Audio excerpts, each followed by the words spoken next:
Books are written to sound like movies. It's a former movie director and producer. She's best known for a film called Life in Flight, featured Patrick Wilson and Amy Smart. She's taken her creativity to the pages of a new children's book series. It's called The Nocturnals. Yeah, I had the chance to sit down with author Tracey Hecht here in Baltimore to talk about the books, the serious topics addressed, and the struggle to get kids to put down that iPad and start reading.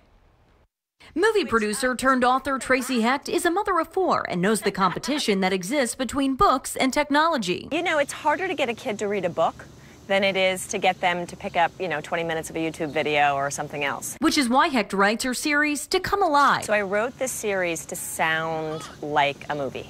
And it's sort of like what I would call like the Pixar of books. The Nocturnals is a middle grade book series featuring 3 unlikely friends, all nocturnal animals going on adventures at night. I literally read all about them, study them, look at their videos, and then I let their physiology inform who they are. There's the fox, Dawn, a fearless leader. Tobin is a sweet and often scared pangolin. And then there's the hilarious sugar glider Bismarck, a self-centered romantic. And no book would be complete without a villain. So one of the big things about the series is how we deal with our villains. And there's always a bad guy.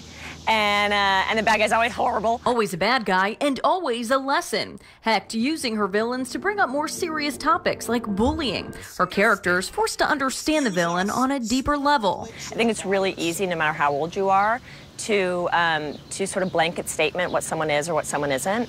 But usually we're more layered, and I think that conversation with kids, especially around the age of bullying, is really important.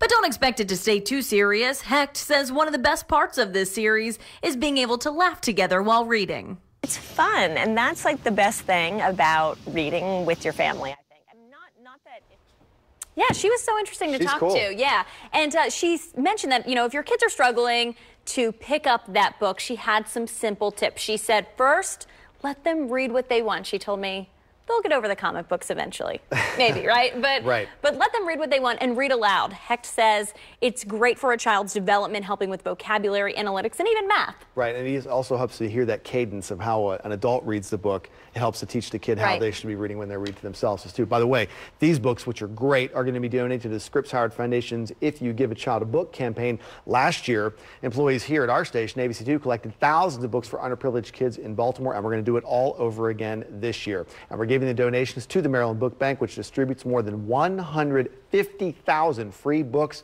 to kids, teachers, and schools every year. Next week, we're going to tell you about how we're helping kids here in Baltimore as well. Yeah, and if you want, there's 3 books so far in the series. There will be 10, so there's more coming out, and you can pick up these where any books are sold. Yeah, if you Google The Nocturnals, it'll come up. Yeah, pretty exactly. Cool.